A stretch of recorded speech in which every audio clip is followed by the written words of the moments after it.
How's it going? And welcome, my fellow explorers. Howdy, how's it going? Welcome to this special Indiana Jones video, okay? Today we're going to be taking a look at the discussion and the reviews and the opinions surrounding the new Indiana Jones game, okay? This is a kind of precursor video before I give you my review, which is also coming today. I just thought I wanted to break it into two sections. As a big game like this, I really want to tackle the kind of nature and theme of this game and the kind of what the surrounding discussions are with media and the public, and then dissect it in my early review and give you my actual honest, objective take of the game, not trying to be Mr. Skeptical or shill it out like IGN. I just tell you honestly how I feel about the game. Hi, Cord. Where are you? Where did you go? It's at least good enough for me to recommend trying out. It's me, Markiplier. Looking at it with rationality and being as objective as possible, and I'm always upfront with you if I do have a personal bias.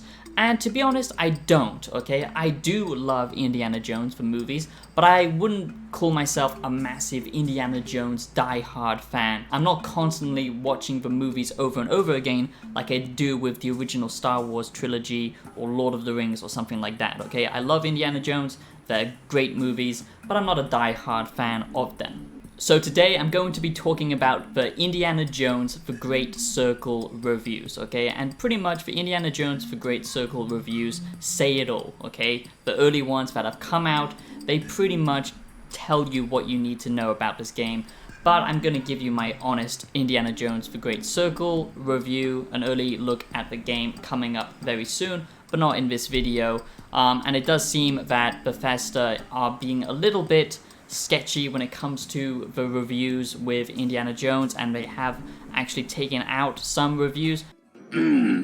So this game has got a lot of hype surrounding it, and honestly not as much interest as I thought it would, considering this is the next big Indiana Jones experience. And let's quickly talk about Indiana Jones before we get into the main topics of this video, because I think it does paint a picture of why some people are maybe not as interested in this as, you know, maybe Bethesda hopes or Xbox would like, because they're not getting the pre-orders numbers that they were looking for, to be honest. By looking at the latest news, it doesn't look like this is reaching even the same levels of pre-orders as the terrible Dragon Age game that just came out. And honestly, Xbox is just in a very weird situation at the moment, because for some reason they've lost their identity, and it seems Xbox going forward is going to be very different, okay? So if you don't mind, I'm just going to take a sip from my Xbox. And inside this is an Xbox. I know it's hard to believe, but I'm actually enjoying high quality Xbox content right now, because this is an Xbox. And did you know, if you look in the mirror, you might find out that you're an Xbox as well.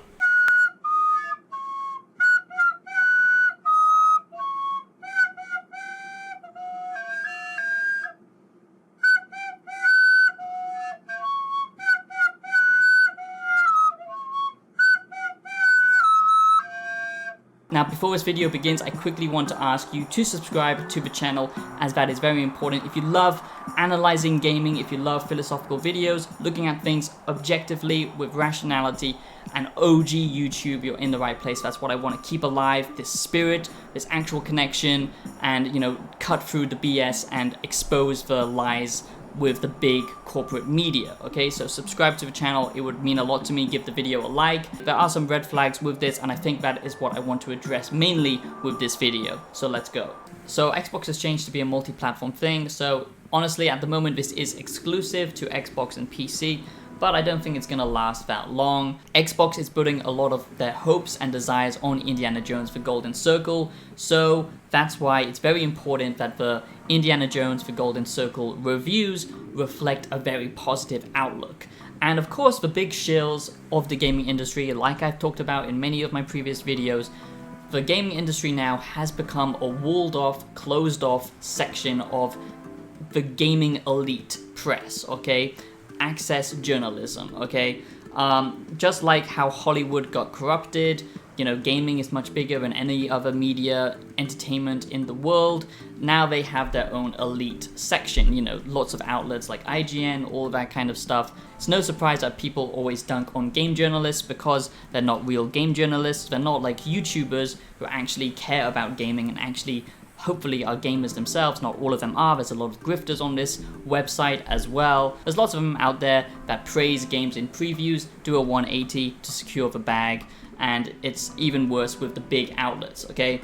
So it's no surprise that they're holding off the reviews until the release of this game. Now that doesn't actually mean that the game is bad from what I've actually seen myself, but let's actually talk about the game itself, because a lot of people are going to be confused when they go and play this, and it's not actually the type of game they think it's gonna be, okay? Because Indiana Jones: The Golden Circle is not an action exploration game, okay? It's an exploration game with some action moments in it, okay? And it's heavily linear. It's super linear. It's super story driven, and it's very hand-holdy, okay? And a lot of the previewers haven't actually told you this, so that's why I want to be honest with you guys from what I've actually seen at the events and all that kind of stuff. Immersion is the name of the game for Indiana Jones: The Golden Circle. That is what they're pushing. This means that when you shoot your weapon, you can't even aim down your sights. This means that you walk like a goddamn snail, and your movement is heavy, slow, clunky, okay? That's deliberate because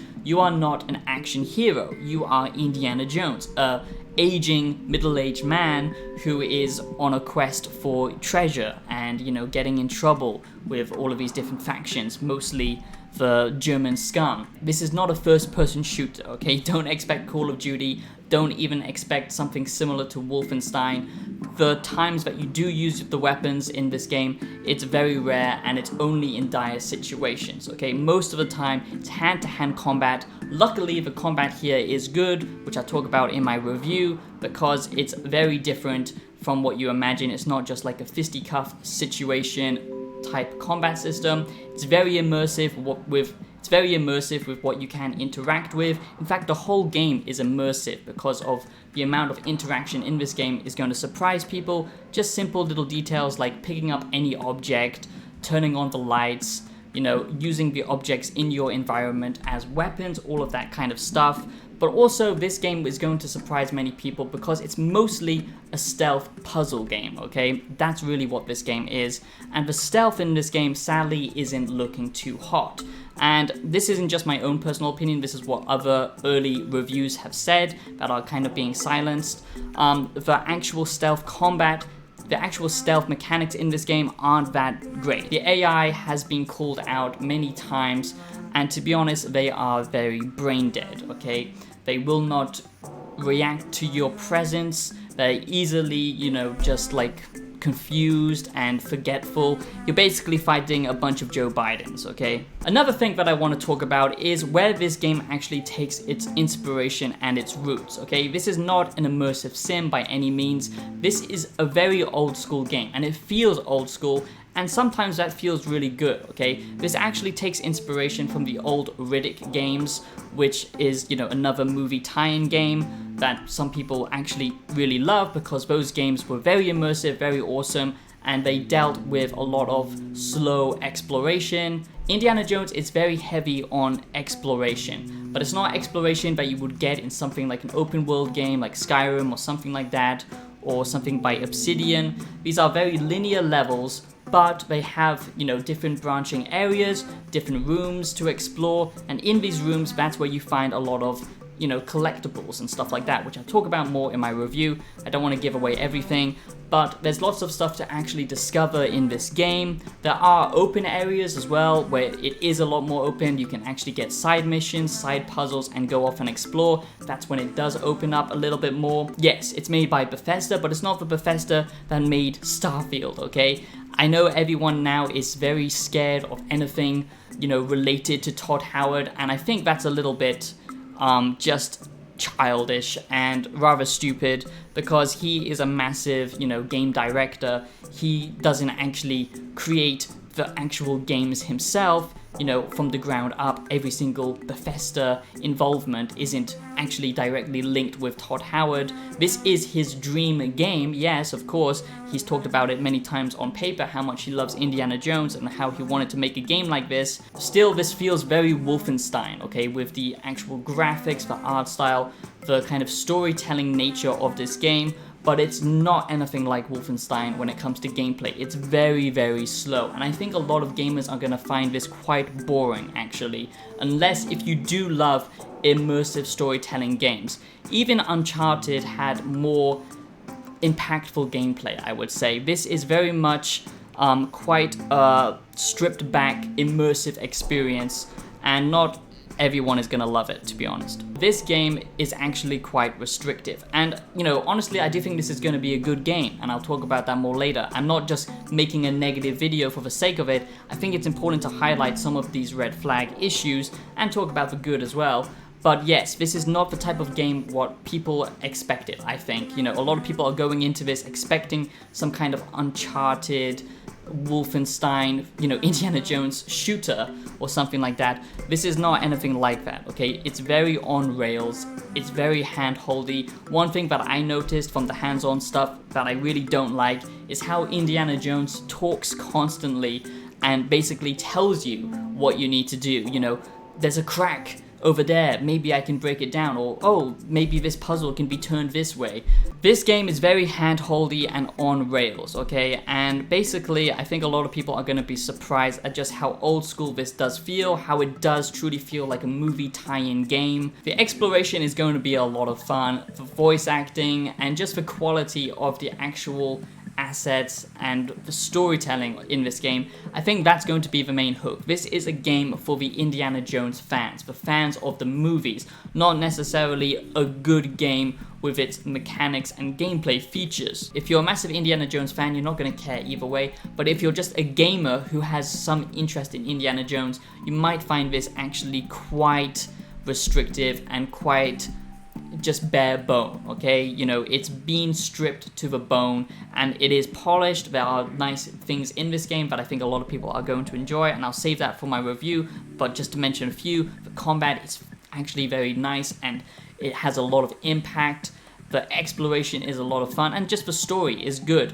But if you're a gamer like me who loves immersive experiences where it lets you explore, try out different things, experiment, this is not the type of game for you, okay? This does not allow for any type of experimentation. It reminds me of the worst design in Rockstar games, where it's, you know, focusing on the story missions, and basically it just puts you on a very narrow track, and it doesn't actually allow you to use any of the mechanics that the game gives you, which is a real shame. So just bear that in mind, and it doesn't give you the freedom of an immersive sim either. This is very much a linear focused exploration, story driven game. To be honest, the stealth mechanics and AI is the biggest concern for this game at the moment. That's why a lot of people are worried, you know, especially with what Xbox and Bethesda are doing with this game and how people aren't actually, you know, a lot of people aren't really talking about it, and it doesn't seem that many people truly care about this game, even the massive Indiana Jones fans. But I honestly do think this will be a good game, okay? It's just not your typical game. It's very much a movie-inspired game, and to be honest, I used to hate that, but as I've matured more into this industry, I've, you know, kind of accepted the fact that sometimes it's okay to have a game like that. But the problem is, if the AAA gaming industry focuses on this too much and they think this is what we want, this is the type of experience that we want, it means that we get very stripped back and basic games going forward. If every game is going for this type of approach, that's the danger, in my opinion, because we want experimental mechanics, we want actual ways to immerse ourselves and actually, you know, interact with the game ourselves, experiment, learn, explore, everything ourselves, not have the game hold our hands and do it for us. But there is a place for this type of game, but that has become a trend with modern day games. That's where the concern is for me anyway. That's all I can really speak about. So let me know your thoughts and opinions of Indiana Jones: The Golden Circle. And to be honest, the Indiana Jones Golden Circle reviews have said a lot of concerning things, but they're all being very hushed up at the moment because only the big outlets are really promoting this. So I thought I would draw attention to them. And let's quickly talk about the Indiana Jones: The Golden Circle reviews, as that's what this video is mainly for, before big games come out, I like to do a breakdown now beforehand. Basically, I think this is going to get ridiculous scores like 10 out of 10s, 9 out of 10s from IGN and stuff like that. But actual gamers are going to be very mixed on this. That is my prediction. Let me know what you think the predictions are of the reviews. The gatekeeping journalists and outlets that aren't actual gamers and are in it for the money basically are going to love this game because it promotes everything that they think gaming is, not necessarily what gamers actually want. So there you go. Let me know your thoughts and opinions down below, and I'll see you in the next video. Stay tuned for my other video with Indiana Jones, and I'll see you soon. Peace out.